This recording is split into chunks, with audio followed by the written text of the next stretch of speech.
Well, hey there folks, it's Jason again, here to talk about life. The topic of today's video is, there is no such thing as karma. Karma is something people talk about all the time, that you hear that, somebody does something bad, it's going to come back around on them, and, it's equally going to be done back to them. But there really is no proof of karma. Karma is actually in the eye of the beholder. For example, let's take a situation like somebody's car breaks down. Now, to a poor person, that can really ruin their day.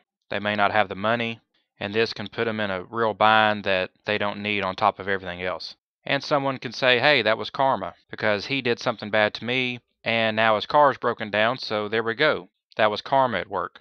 But take the same situation to a rich person, and their car breaking down may be no sweat off their back. It actually could be a good thing for them. They could be like, hey, I was needing to get a new car anyways, and I've got more than enough money, I'll just go buy another one. So here we're taking the same situation, a broken down car. It means one thing to one person and one thing to another. So as far as that being karma, that's still back to you and the way you perceive things, your perception. Now, I really don't believe that there's a God in the sky that sits around all day and determines, hey, I'm going to do something bad to this person, and I'm going to do something good to this person, and, this person did something bad the other day, so I'm going to do something bad to them. That doesn't make any sense. An all-knowing, all-just, all-fair God wouldn't do that. Look, I've got rich people in my family, and I've got poor people in my family. Now, the rich people have always been rich, and the poor people have always stayed poor. It's gone on like that for generation to generation. Now, if karma were true, the rich would have become poor and the poor would have become rich.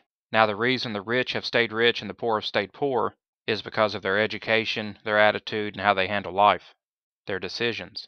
Rich people know how to do it. That's why they're rich. And they don't tell everybody their secrets. They keep it within their family and they pass it on from generation to generation. So again, where's the karma? But why do bad things happen? I don't believe it's karma. I believe it's more that God gave us free will. God gave us free will to do whatever we want to do, which means He's not here, He's not involved. So we're free to screw up however we want to. If I want to go run my car off a cliff, God's not going to stop me. If somebody else wants to run their car straight into me, God's not going to stop them. It's free will. That, and also the duality of life. Just like the saying, every coin has two sides to it. You can't have good without bad. You can't have day without night. You can't have rich without poor. If you didn't have poor, how would you know what rich was? You can't have a cover to a book without the inside of the book. You can't have left without right, etc. If you didn't have left, how would you know what right is? Now, there is the law of attraction, not to be confused with karma. At all times, we're either attracting things to us or attracting them away from us. And I think people confuse that with karma. For example, if I'm a grumpy old man, nobody's going to want to be around me. But if I'm the life of the party and if I make people happy and make them laugh, then I'm going to attract people to me.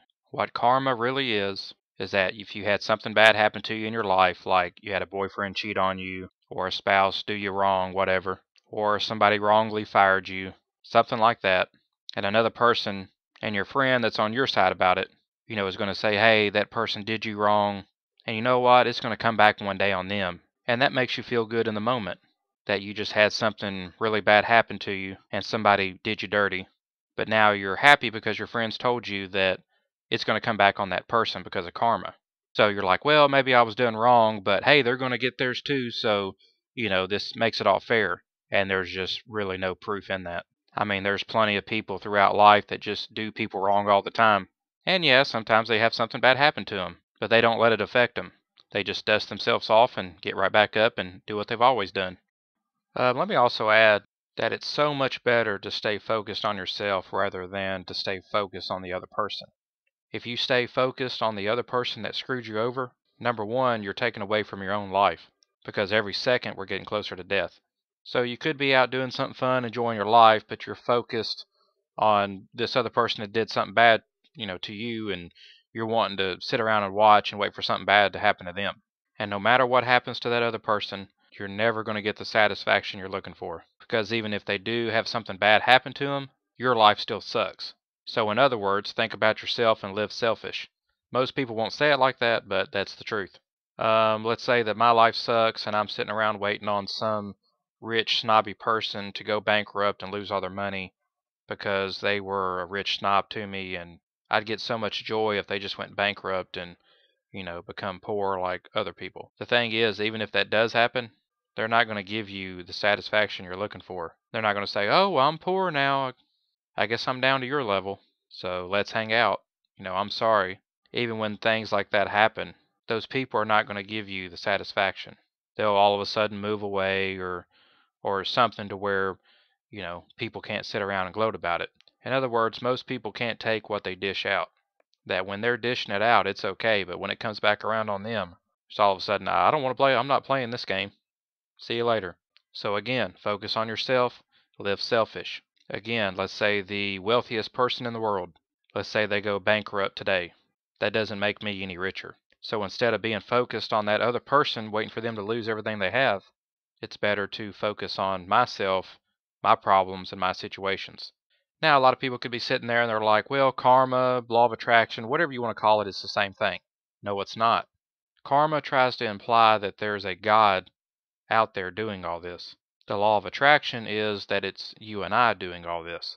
Because if you fall under the fallacy that there's a God making all this fair or doing bad things to people and good things to others, that may give a person the wrong idea that, hey, I don't really have to do anything. I mean, I just sit here and, God's going to take care of everything. And that is not true at all. To where the law of attraction is all about you and your own personal decisions. That it's not God doing good things or bad things to you. That it's good things or bad things happening to you based on your own decisions. Now, when I say to live selfish, I know a lot of people are going to look at that and it's in a negative connotation. But I mean, there's nothing wrong with doing things for other people or helping out at charities or whatever. I'm saying you should live the majority of your life selfishly. There's nothing wrong with taking 5 or 10% of your time to help others. But ultimately, at the end of the day, who's going to be there for you? Ultimately, it's your responsibility to take care of you. I'm saying live selfishly in the sense of, hey, I could go work in this other city, but I want to be here with my friends, or I don't want to leave my family. And when I say live selfishly, I'm saying you ultimately have to do what's best for you. So this is my take on karma. Leave a comment below and let me know what you think. Check out my work on Amazon.com. Just type in Jason Judkins into the search. That's Judkins. I have books on there about life, money, relationships, and videos. Share this video, subscribe to my channel, and as always, thanks for listening.